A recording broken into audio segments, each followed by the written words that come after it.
Am I the special one?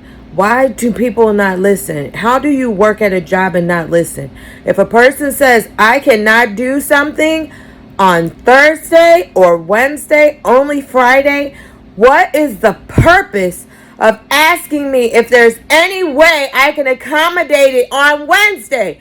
I already said no. And then I got to talk to 2, 3 different nurses and explain myself over and over again. Answer is no. I'm calling about Friday, not about fucking Thursday. My nerves is gone. Hey, how you doing? Hey, how you doing? Hey, guys. Hey, girl, hey. Okay, I am on the other side of my shed recording this because I have a neighbor that just won't leave me alone. She's not a Karen by any means. She's just nosy as hell and just doesn't know when to leave somebody alone. But anywho, we are at week 34 and 4 days. No, 34 and 5 days. I have other videos from the prior weeks. I have to edit them. But so this is out of order. So forgive me. I got a lot going on. Let me give you guys an update or rundown. So we are at the point of going to the doctor 3 times a week due to COVID and my older children being at school and my baby's father / unfortunate my husband being at work. The hospital has a strict no child rule, which I completely understand. I had a sit-down extensive conversation with my doctor about the fact that I can't come 3 times a week because, one, my husband's job is not going to accommodate his FMLA until after the baby is born. So once the baby is born, his FMLA kicks in 100%. Right now, he still has to schedule to leave early for me to go to the doctor or come in late for me to come to the doctor. My husband works for a company that it handles all extensive chemicals as far as bugs go. This is their busy season. So they can't let him leave 3 days a week early and come in late. They can't accommodate that. I understand that. I had an extensive conversation with my doctor about this. She's aware of this. We have an agreement that if I can't come to a doctor's appointment, that I call on a Monday to let them know what day I won't come, what day I will come, so they can switch things around because they're watching my fluids right now very closely because mine are at 29 and they should only be at 24. So he has a lot of fluid. He is causing pressure on my incision lines where all my incisions were because his placenta is interior. It's in front of him. So I know if I have more than 2 contractions, actual contractions, not Braxton Hicks, which I get all the time, to come in immediately to the nearest hospital if I don't think I can make it to my hospital. We have all this set up. I have the Lifestyle Libre. I send her my numbers every Tuesday, every Friday, so she can see and adjust. She has had to adjust them a couple times in these last 2 weeks to keep them steady. We have an agreement, okay? So I called today and I said, I can't come tomorrow, Tuesday. I don't have anyone to get the babies. My husband cannot come in late. They have an event. He has to go all the way to St. Charles, which a lot of you guys aren't from Illinois, but St. Charles from my house is about $2. He has to go to St. Charles. He's the only one with CDL license. He can't go in late. And I don't know what time he's going to get home. They immediately put me on hold, put me on with a nurse. The nurse comes on. What's going on? I'm like, nothing's going on. I'm just letting you guys know I can't come Tuesday.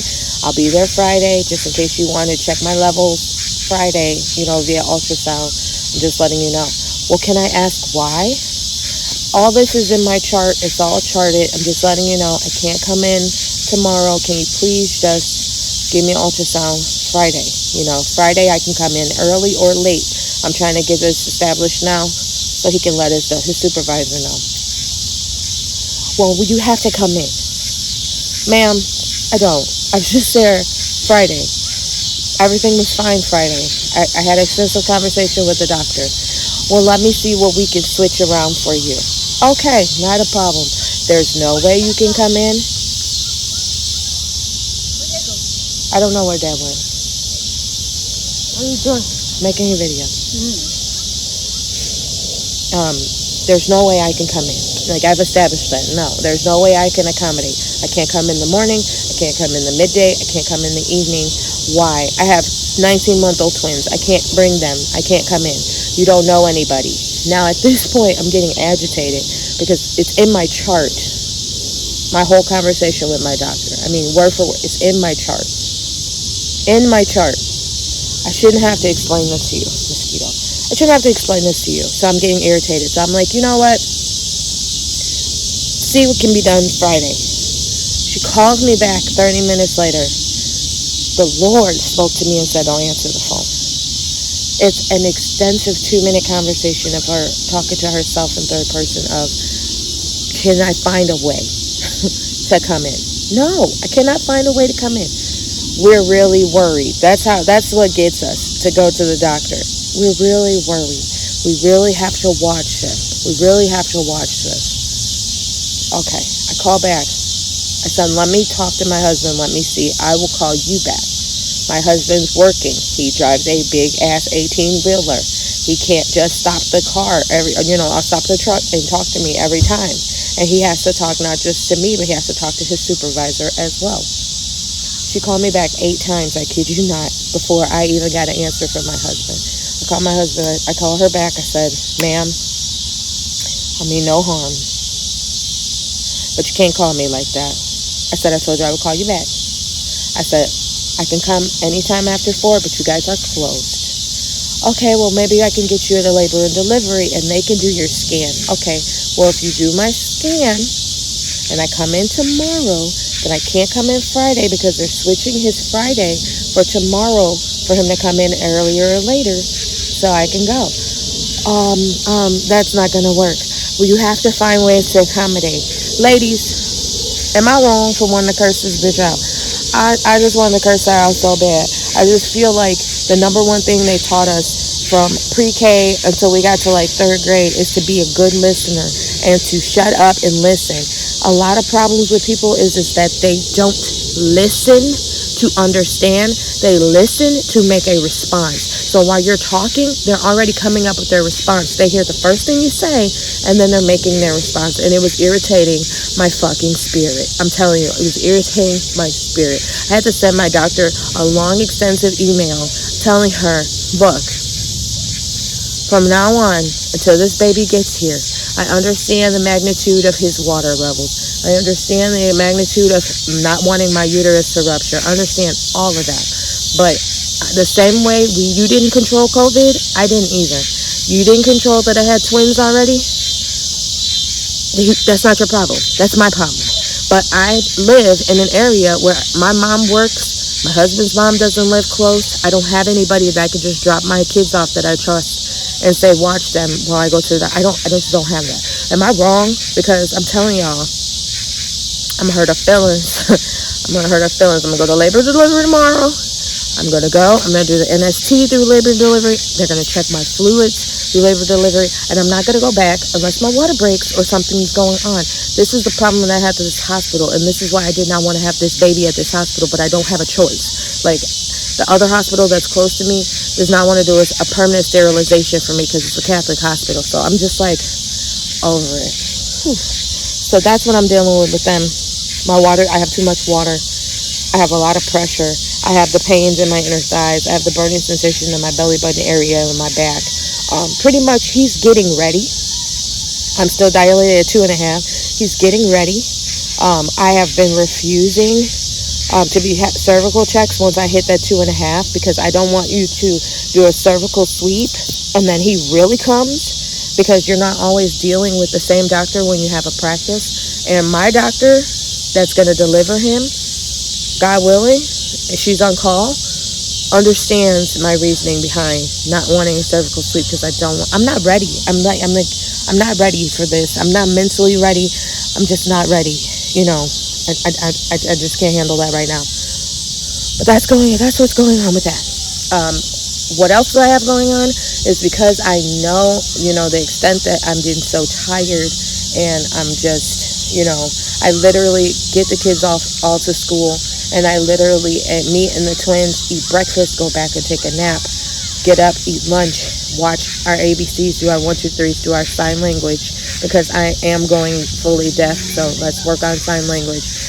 We take another nap, and by the time we get up again, it's about time for the kids to start coming home. Like, I literally, that's the time I get to rest, because once everybody's home and my husband's home, I don't have any help, and I'm constantly moving, cooking dinner, prepping this, doing that, cleaning this, getting this situated. So I'm always on the move, like always on the move.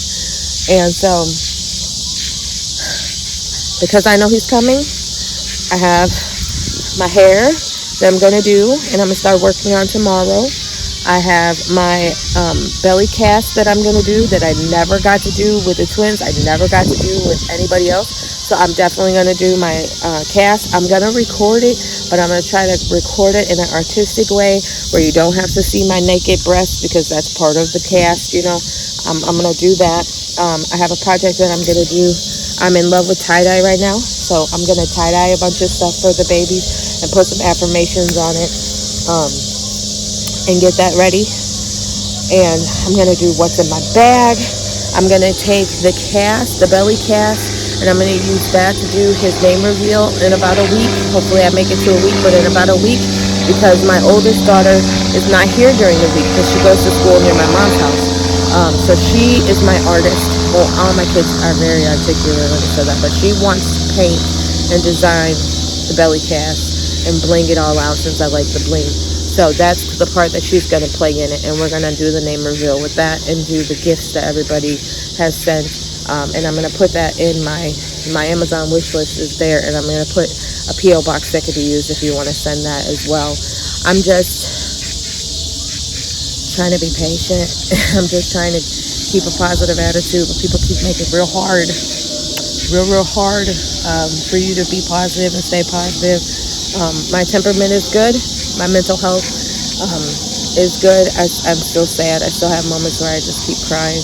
I still feel guilty, you know, that I'm taking over the twin spot, and they're really not going to get that 100% one-on-one time with me, because there'll be another baby. And I'm just trying to come to grips with how I'm going to have a routine and plan a routine around 3 older kids that'll be at school and away, and me being at home with the baby. You know, I have to work out a plan. If somebody misses the bus, how am I going to get them to school? You know, if I have to pick somebody up, that type of thing. So we're doing it. We're working it out. I am today, like I said, 34 and 5. That's 1 day more than I made it with the twins. I had them at 34 and 4, but I was ginormous with them. If I had a bra on, I would show you a full, like, tummy thing, but I took a picture the other day, so I'm going to post it on here. So if you guys have any questions, feel free to put them in the comments. I always answer you guys back. Let me know where you are in your TTC. I hope your day is going good. It's getting dark, so, you know, as you can see my shadow. You look for the other 2 weeks videos that I have to edit. I will do that and put that in there. You'll see that tomorrow. You'll see 2 videos tomorrow. But I love you guys as always, and, you know, be kind, because it might be the only nice thing that you guys have done that day, and even somebody has heard that day. I love you guys.